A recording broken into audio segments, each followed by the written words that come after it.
Welcome to a 5-minute video of the game Viking Raiders by Standard Games in the UK and Vikings by Eurogames in Europe. This is a brief scenario depicting the advance of 3 Vikings, each down here on the lower left. At the back here is Ragnar the Berserker. He'll activate when he's within move distance of the enemy on an 8+ into Berserk mode. Everything in this game is rolled on a D10. Next to him is Lodden the Bowman, and here is Bjorn, armed with a spear. Combat values are indicated in black, 13, 4 and 13. Defense values 9, 5 and 9 in red, and finally movement 6, 6 and 5 in blue. The Saxons here, 2 Saxon houses on this map, the Abbey from the Eurogames version, a very clear map depicting a basic village with a small abbey.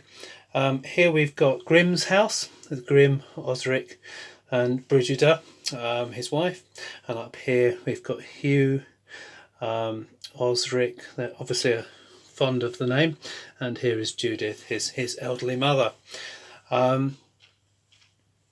The Vikings will move first. Movement comes prior to combat, and at the very beginning of the turn is all bow fire. The only bowman on the map here is Lodden and Osric, here with a bow. The Vikings here looking to move into the Abbey to gain the treasures there. Bjorn moves 6, 1, 2, 3. There's no movement, no special changes to movement for moving through doors. 4, 5, 6. Lodden here, the bowman, moves up here to a defensive position. The corners of buildings will potentially provide cover. And finally Ragnar the Berserker, 1, 2, 3, 4, 5 into the door there. Now if a piece is placed on the corner of a building, it's provided with medium cover from archery fire. The assumption is that it's hiding around the corner from the attacking archer. The Saxons, realising that they're set upon, now obviously first in the turn is bowfire. They can see no one, the only archer being Osric here. So over to their movement. Down here in Grim's house, movement of 6, movement of 6, movement of 4. Brigida with a combat value of 4 is worth considering moving into the fray. Saxon women were as tough as the men, both with sharing the same combat value. And Grim here with a combat value of 8 is as good as both of them. 1, 2, 3, 4, 5.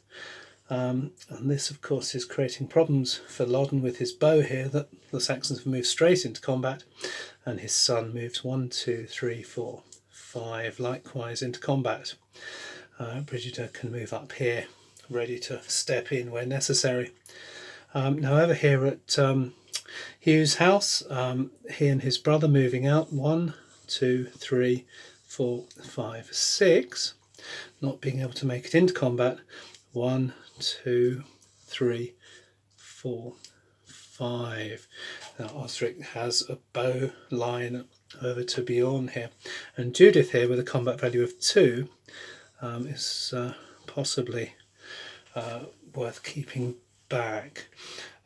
We now come to combat. The only combat, clearly the only contact in all combat is on contact, except for missile fire of course.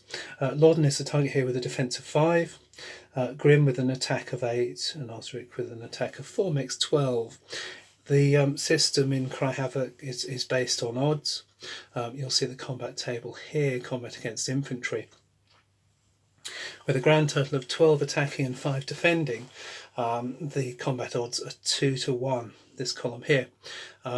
If the attack value were as great as 15, that would then become 3 to 1, but unfortunately not so for the Saxons. So we roll a d10 and we're looking for low numbers, and that would be a 4, which when we look across to the 2 to 1 column we see that's a C. We come down here and we see is an attacker retreat 1 hex. So Lodden pushed them both back, and that potentially could be a problem if there were to be a gap in a defensive position at that point. And that's the end of the combat for that turn.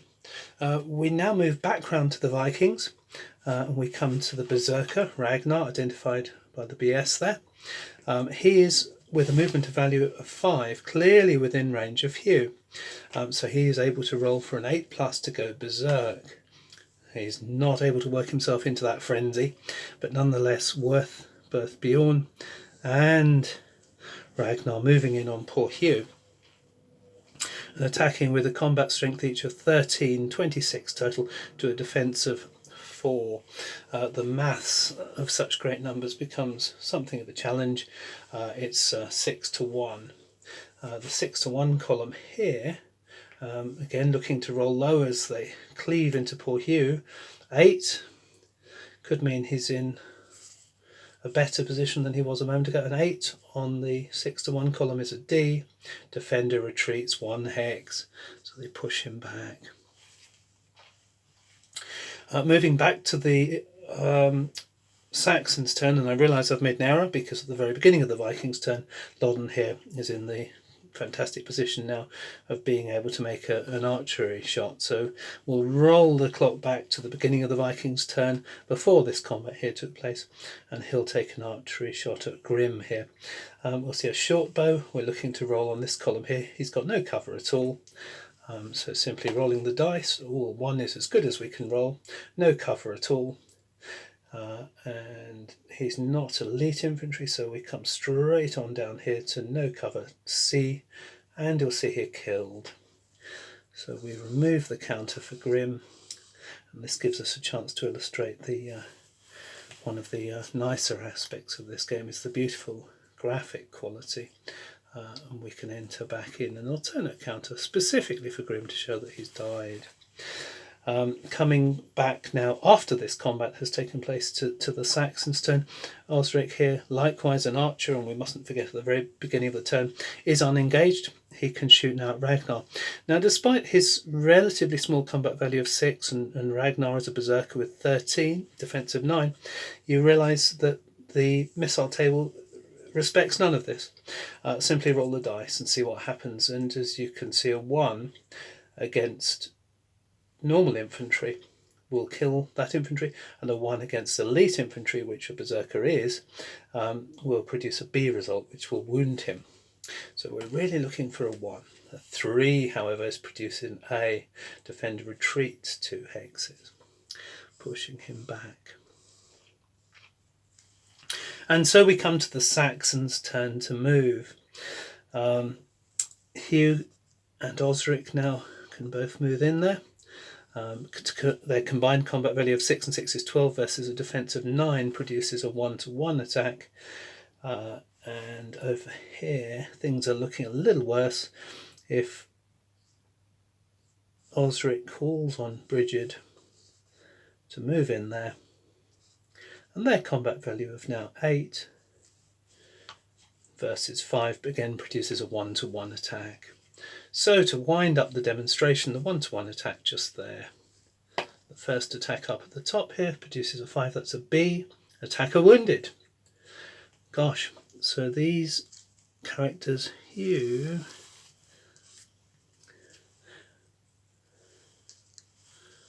and Osric, are replaced by their wounded versions. Quite a calamity for the Saxons. Bjorn is clearly tougher than they thought. As I said earlier, the graphics and the clarity of this game are a major factor in its joy. Here we've got a 1-to-1 attack likewise. A 10, as we know, produces no results at all for almost all odds until we can reach 7-to-1. And that concludes the little demonstration of this fantastic game.